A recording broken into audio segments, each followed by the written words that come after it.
बिस्मिल्लाहिर्रहमानिर्रहीम। अस्सलाम वालेकुम व्यूअर्स। जितने हमने कल बात की थी अकाउंटिंग के बारे में, अकाउंटिंग पार्ट 1 के बारे में, तो आज हम उसी चीज़ को, अपने सिलसिले को कंटिन्यू करते हैं। पार्ट 1 अकाउंटिंग के उसी चैप्टर्स को शुरू करते हैं। हमने कल बात की फाइनेंशियल हेड्स के हवाले से। Financial heads of accounts, 5 basics financial heads which are the assets. Accounts में assets, expense, liabilities, revenue and owner equity. हमने इन हेड्स के बारे में कल आपसे बात की थी। आज हम इसको तफसीली आपको बताएंगे। इसकी उर्दू में तमाम चीज़ों को डिस्कस करने का मकसद सिर्फ़ और सिर्फ हमारे जितने आने वाले बच्चे हैं उनको अच्छे तौर पे समझ आ जाए चीज़ों की, ताकि वो अच्छे से इजीली अंडरस्टैंड कर सकें। आप लोग को इस पूरे चैप्टर में कोई भी इशू आए, कोई भी क्यूरी आए, कोई भी प्रॉब्लम आए, तो आप लोग कमेंट सेक्शन में इस चीज़ को ज़रूर वाज़ेह तौर पे लिख सकते हैं, बता सकते हैं हमें। प्लस आपको किसी भी हवाले से कोई और मसले मसाइल, चैप्टर के पढ़ाई के हवाले से या किसी भी हवाले से, कोई फ्यूचर डिस्कशन के हवाले से ज़रूर कोई बात करनी हो, तो हम उसके ऊपर भी आ रहे हैं आहिस्ता आहिस्ता। तो ज़रूर आप हमसे वो डिस्कस कर सकते हैं, बता सकते हैं। फ्यूचर के बारे में भी हम इसके ऊपर आ रहे हैं। अब इंशाल्लाह नेक्स्ट टॉपिक हमारी वीडियोस उससे रिलेटेड भी आएंगी। Today we are talking about part 1 ICom. Part one ICom accounting के बारे में हमने बात करनी थी आज। पार्ट 1 अकाउंटिंग में हमने पहले असेट्स की बात की थी कल। असेट्स कहते हैं असासों को। असासे मीन्स ऑर्गेनाइजेशन के तमाम वो चीज़ें जो उसकी मिल्कियत में आती हैं, उसे हम असासे कहते हैं। वो तमाम चीज़ें जो ऑर्गेनाइजेशन, जिसकी हमने बात कल की थी, वो तमाम चीज़ें ऑर्गेनाइजेशन की मिल्कियत में आए, उसे असेट्स कहा जाता है। Assets is a basic element of account, और इसको दो हिस्सों में बांटा गया है, दो हिस्सों में डिवाइड किया गया है, which are current asset and fix asset.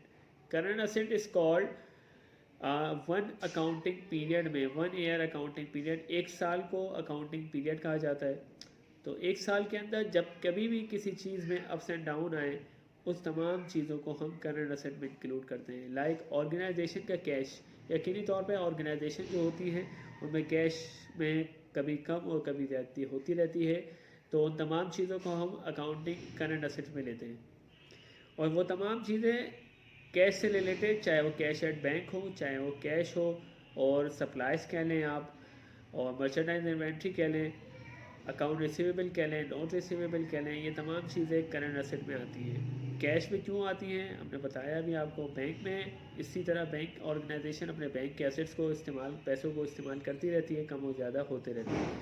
इसी तरह सप्लाइज कॉल्ड सिंपली इन्वेंट्री या स्टेशनरी ऑफ ऑर्गेनाइजेशन। यहाँ पर सप्लाइज जो बात की जाती है अकाउंटिंग में, वो पूरे ऑर्गेनाइजेशन की जितनी भी स्टेशनरीज हैं उसको हम सप्लाइज में लेते हैं।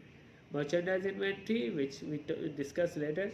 और जहाँ तक रही अकाउंट रिसीवेबल की बात, अकाउंट रिसीवेबल इज सिंपल वो पैसे जो हमें अभी रिसीव करने हैं, हमने किसी को उधार पे दिए हैं और वो रिसीव किए नहीं है, लेकिन वो भी हमारा असेट कहलाते हैं। वो हमारा असेट इसलिए कहलाते हैं, चाहे वो मेरे पास हो या मिस्टर ए और मिस्टर बी के पास रखे हों, जो मैंने उसको दिए, वो हमारा असेट है जब तक वो हमें वापस न कर सकें। जो वर्बली डिस्कशन होती है कि मुझे तुम इतने अरसे में वापस कर दोगे, वो कहलाती है अकाउंट रिसीवेबल। जो रिटन डिस्कशन होती है कि तुम्हें इतने अरसे में एज पर एग्रीमेंट वापस करना है, दैट्स कॉल्ड नोट रिसीवेबल। ये भी हमारे सब चीज़ें करंट असेट में आती हैं। आप तमाम स्टूडेंट से गुजारिश है, जो चीज़ समझ में ना आए वो ज़रूर दोबारा आप कमेंट सेक्शन में पूछ सकते हैं, और चीज़ों को लिख के, चाहें तो मेरी बातों को लिख के यूज़ कर सकते हैं तमाम चीज़ों। मैंने आपको एक रेफरेंस भी दिया था, सर नदीम अहमद शाह की बुक है शाह कॉमर्स पार्ट 1 अकाउंटिंग की, वो ज़रूर लेना चाहें तो ज़रूर बाई करें। वो बहुत अच्छी गाइडेंस है तमाम बच्चों के लिए। Fix asset all called organisation की वो तमाम चीज़ें, वो तमाम मिल्कियत जिसमें फिक्स असेट में, जिसमें अकाउंटिंग पीरियड में कोई अप्स एंड डाउन ना है, जैसे कि machinery, equipment, building, land, furniture, इसकी वैल्यू में 1 ईयर अकाउंटिंग पीरियड में कभी बेशी नहीं आती है, और ये ऑर्गेनाइजेशन बेसिकली यूज़ नहीं कर रही होती।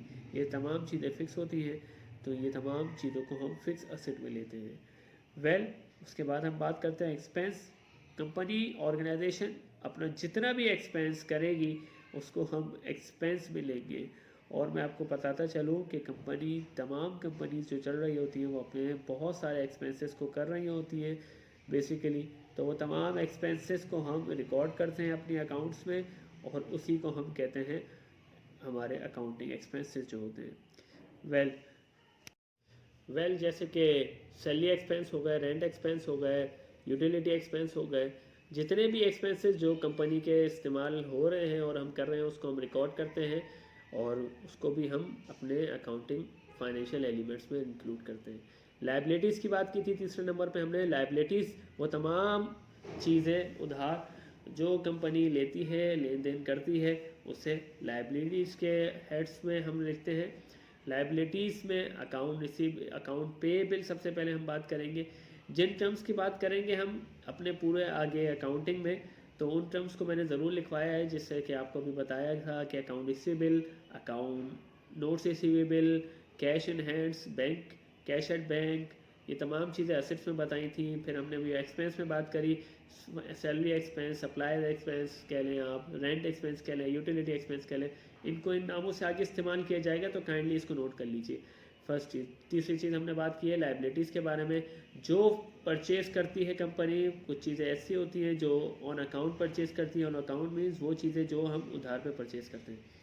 तो जो चीज़ें उधार पे परचेज़ करती है कंपनी, वो चीज़ें हम उसको अपनी लाइबिलिटीज़ में लेते हैं। यकीनी तौर पे वो किसी भी कंपनी के ऊपर एक लाइबिलिटी है, एक उसके ऊपर जिम्मेदारी है कि वो उस चीज़ को उतारेगी। ठीक है, उसके ओनर्स के ऊपर, उसकी ऑर्गेनाइजेशन के ऊपर, उसके मैनेजमेंट के ऊपर ये जिम्मेदारी है कि वो उसको उतारेगी।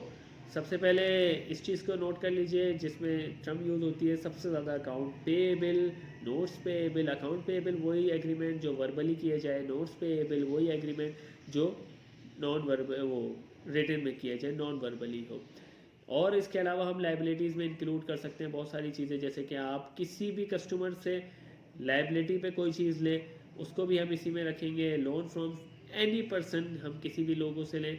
एडवांस लोन लेंगे, वो भी हमारे पास है। या एडवांस इनकम लेंगे, वो भी हमारी लाइबिलिटी है। फॉर एग्जांपल, आजकल के स्टूडेंट्स या आजकल के स्कूल आपने देखा होगा कि एडवांस में फ़ीस लेते हैं, वो उनके ऊपर एक तरह से लाइबिलिटी है उस ऑर्गेनाइजेशन के ऊपर, जब तक वो अपनी सर्विसेज आपको ना प्रोवाइड कर दें। ये उसके ऊपर एक लाइबिलिटी है कि वो इस चीज़ को पूरा करे जो आप एडवांस इनकम में है उनकी। तो एडवांस इनकम जब कभी भी होगी वो आपकी लाइबिलिटी है। अनअर्न्ड इनकम वो जब कभी भी होगी वो आपकी लाइबिलिटी है, क्योंकि वो इनकम जो आपने अभी तक अर्न ही नहीं करी, वो आपकी कभी भी एसेट नहीं बन सकता, या वो आपका कभी भी रेवेन्यू नहीं बन सकता जब तक आप उसको कमा ना लें, जब तक आप उसको अर्न ना कर लें। तो सबसे पहले याद रखिएगा कि एडवांस इनकम कह लें, अनअर्न्ड इनकम कह लें, ये सब आपकी लाइबिलिटीज़ में आता है। रेवेन्यू किसे कहते हैं हम? वो तमाम प्रॉफिट जो आप कमाते हैं, वो तमाम सर्विसेज जो आप देते हैं ऑर्गेनाइजेशन, उसके अगेंस्ट में आप किसी भी शख्स से, किसी भी ऑर्गेनाइजेशन से आप कुछ अमाउंट रिसीव कर रहे होते हैं और कुछ इनकम रिसीव कर रहे होते हैं, वो हमारे रेवेन्यू में इंक्लूड किया जाता है। वो कहलाती है हमारा रेवेन्यू। कमीशन इनकम कह लें, सर्विसेज इनकम कह लें, ऑडिट फ़ी इनकम कह लें, ट्यूशन फ़ी इनकम कह लें, वो तमाम चीज़ें हमारी इनकम में इंक्लूड होती है।